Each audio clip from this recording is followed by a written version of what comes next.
弟兄姊妹平安，今天是2024年的3月23号。今天的经文是诗篇118篇第1节到第2节，19节到29节，耶利米书33章第10节到16节，马可福音10章32节到34节，46节到52节。我们常说月有阴晴圆缺，人有旦夕祸福，也有人说人有悲欢离合。无论如何说，这就是在描写人生的不稳定感，时常会遇到困境。另外有人会说没有每天在过年的啦是的，我们都会遇到困境，也有要面对的苦难，但是基督徒是有盼望的。耶利米书33章第10节到第16节提到了以色列人的困境。先知耶利米这样说道：上主这样说，人人都说这块土地要成为荒野，没有人也没有动物。不错，犹大各城和耶路撒冷的大街小巷都荒凉了，没有动物，也没有人居住。但是你们要在这些地方再一次的听见欢笑和婚宴喜庆的声音，你们也要听见人在圣殿里献感恩祭的歌声。他们要唱，要感谢上主万军的统帅，因为他至善，他的慈爱永远长存。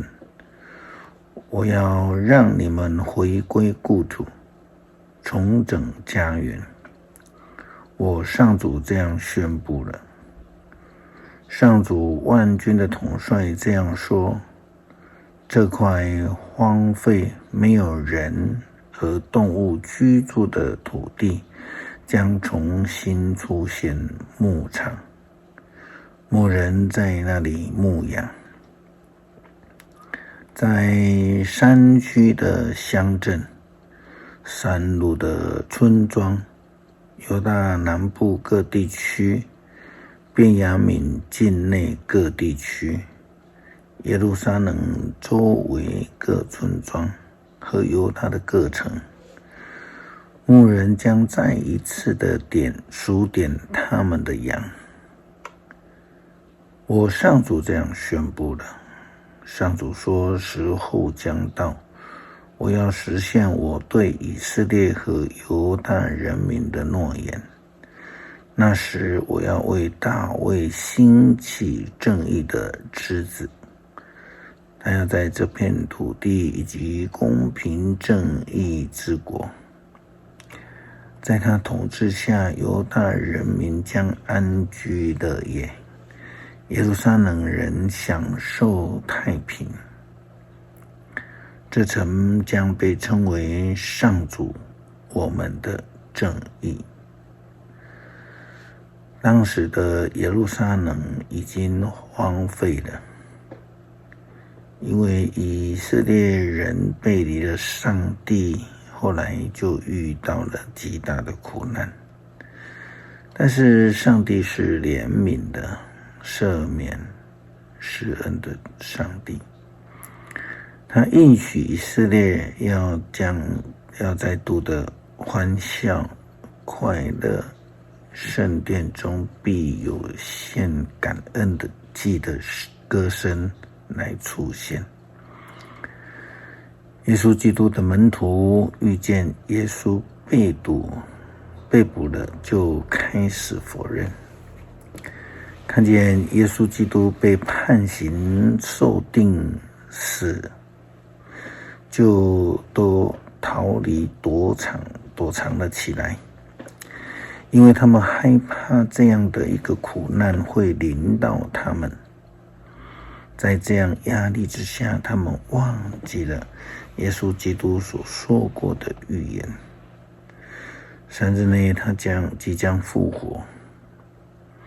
他们以为自己的苦日子已经到了，没有了跟随的对象，也失去了目标。我们看马可福音第10章32节到34节，耶稣3次预言自己的死。他们在上耶路撒冷的路途，耶稣走在前面，门徒心怀戒惧，其他跟着的人也都害怕。耶稣再一次把12使徒带到一边，告诉他们将要发生的事。他说：看吧，我现在在上耶路撒冷去，人子将被赶出，被出卖给祭司和经学教师，他们要判他死刑，然后把他交给外邦人。他们要戏弄他，向他吐苦水，鞭打他，并且杀害他。3天后，我将复活。他们忘记了耶稣基督曾经说过的：我留下平安给你们。这个平安就是耶稣基督复活所带来的。马可福音第10章46节到52节，耶稣及他的门徒和一大堆人离开了耶利哥的时候，有一个盲人底买的儿子巴底买坐在路旁乞讨。他一听说是拿撒勒人耶稣，就喊说：大卫之子耶稣啊，司机呢？可怜我吧！许多人责备他，叫他不要作声，可是他更大声地喊叫：大卫之子啊，可怜我吧！耶稣就站住说：叫他过来。他们就对盲人说：你放心起来，他叫你呢。盲人立刻扔掉外衣，跳起来，走到耶稣跟前。耶稣问他：你要我为你做什么？盲人就回答：老师，我要看见。耶稣说：去吧，你的信心治好了你。盲人能够听见看见，就跟随了耶稣走了。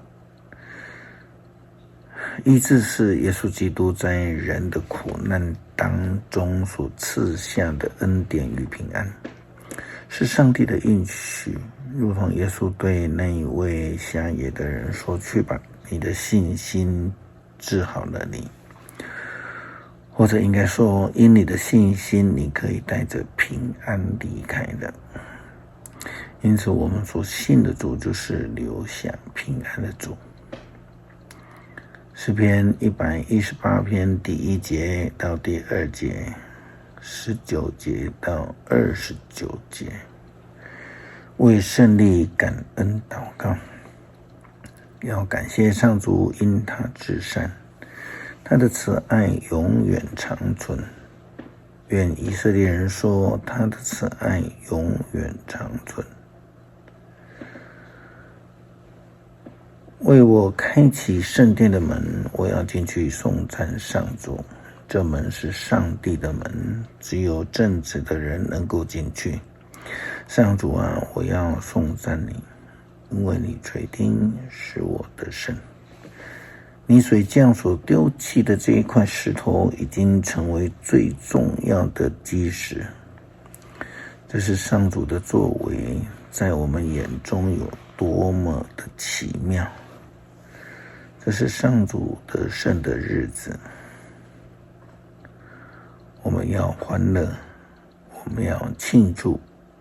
上主啊，求你救我们，拯救我们。上主啊，求你使我们顺利成功。愿上帝赐福给奉上主的名来的那一位。我们从上主的圣殿祝福你们。上主是上帝，他光照我们，开始我们的节庆。